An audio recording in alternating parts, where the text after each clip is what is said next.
What's good? It's your boy, the urban legend, K to the Bird, KGUSA representative all day in the building. And today, man, we're going to be talking about interviews.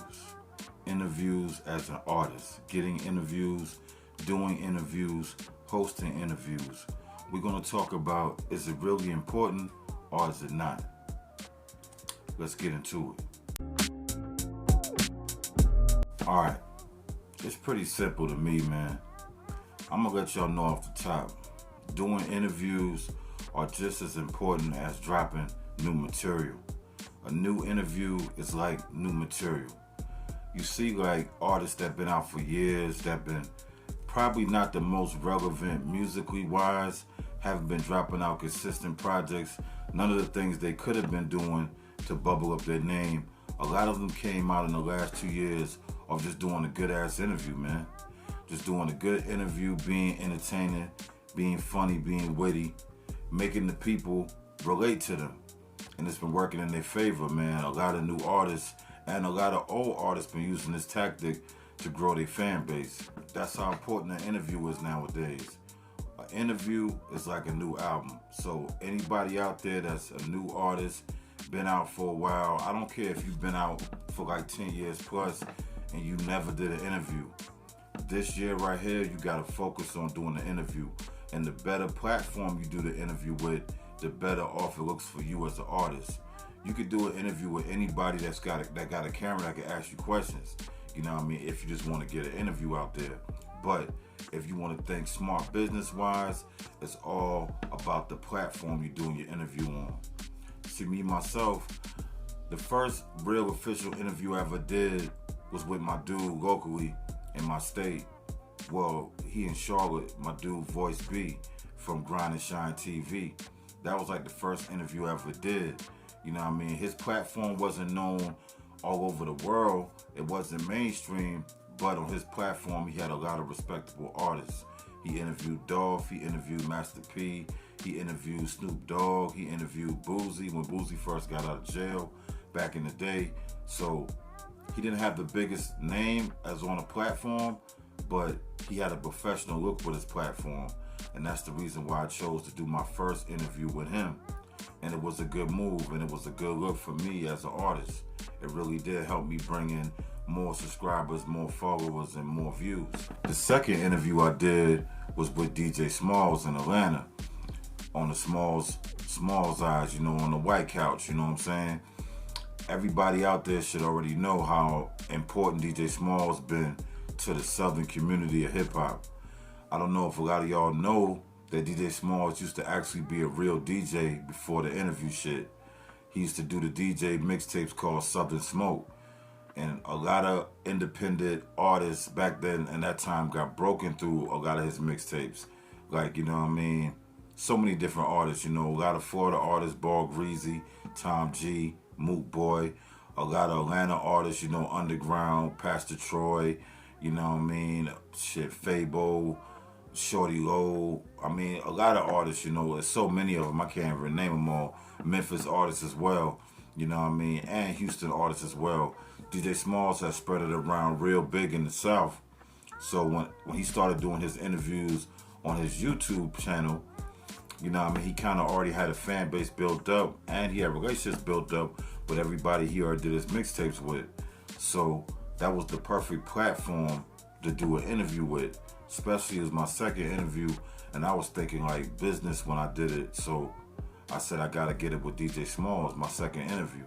And that shit came out good, you know, that shit really helped my professionalism and it helped me on a more mainstream level. You know, I started getting features then, you know what I mean? I started doing better shows then. Shit started coming in smoother then. People started hitting me up, reaching out. And artists started talking to me in a respectable way. Other artists that I looked up to that I liked, you know, they didn't look at me like an independent artist out here playing. They looked at me like an independent artist that's about his business and trying to come up the right way. So that interview definitely helped, man. It helped my brand, it helped my name, it helped me get some exposure. And with that interview, man, me and Smalls have built a little relationship, you know what I mean? That's why I did multiple interviews with him after the first one. And then The third interview I chose to do, I did it with Jumped Off the Porch, DGB, Dirty Good Bastard. And the reason why I went to them instead of going back to Smalls, even though me and Smalls had a good rapport, the business was good relationship. DGB, Dirty Glove, they've been building up their shit more recently. And it's all about knowing what place to go on when it's hot, man. You gotta strike it when it's hot. Whenever a platform, a podcast, an interview, or whatever, they getting a buzz, even if they in your region, out your region, locally, because there's a lot of independent places out there like Detroit, Stu, his YouTube channel do good. I see a lot of artists reach out to him because like they hot. They might can't even reach their peak or reach like Vlad TV notoriety yet, but they working and they hot. So that mean that if you go to that place and you do your interview there, that shows that you doing what? Working, and you might be hot. So that's why it's a good look to go with the new shit that's coming up. Always look for the new shit. Always be paying attention to the new shit. You gotta stay focused. You gotta know what's popping and what's gonna be that next thing. Because every year it changes. You know what I mean? Every year a new platform comes up and establishes themselves. It's other platforms like Vlad, Adam 22, DJ Smalls, they already kind of established, so they still gonna do what they do and do the numbers they do. But it's always one that comes out of nowhere, that come off the cusp of grinding, never been a thing and never been mainstream, and then they're hot, then everybody fucking with it. Just like Math Hoffa, man. Math Hoffa, big up to Math, Brooklyn MC, you know what I mean? His shit is popping right now. The Math Hoffa show popping. It's probably the most popping show on fucking YouTube right now, besides like Vlad, you know what I'm saying, and the Breakfast Club and shit like that. Math Hoffa kind of came up over a lot of the names I mentioned in the last year, even though he been doing it for years, but he just got hot. He had that moment where he got hot, and when it was hot, he striked that shit. And that's all you gotta do. So all you independent artists out there that's listening, man, just know, interviews are very important. So if you're an independent artist right here and you hear this right now, if you've been grinding for years, you've been doing all these shows, you've been doing all these open mics, you've been traveling places doing all these showcases, you've been to perform this place, you done went to South by Southwest, you done went to all these musical festivals, you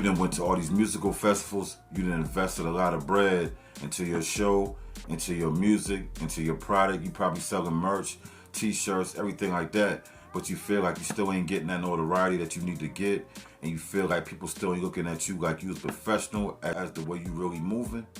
You gotta get an interview on a real good platform to stamp that shit the right way.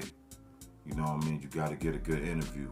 If you look at a lot of these artists that came out in the last 5 years, a lot of them got a good interview with probably Say Cheese, Dirty Glove, Smalls, anybody, man. A lot of eyes on that page. So you want your shit to be where a lot of eyes are. Even if you're doing a lot of shit and a lot of eyes seeing you, it's nothing better than a lot of eyes seeing you, and you got the professional platforms and the professional backing that makes niggas want to be like you and move that way, or want to go to the same place you went to. It's all marketing tactics, man. It's all marketing promotion all day. So just know, interviews are very, very fucking important. Interviews. And the music and the visuals. But you gotta have an interview to establish your professionalism in this game. And that's all for today, man. It's your boy, the urban legend, K to the fucking bird, and I just had to put y'all on some more free game. I'll get with y'all in the next one. Peace and love, y'all. I'm out.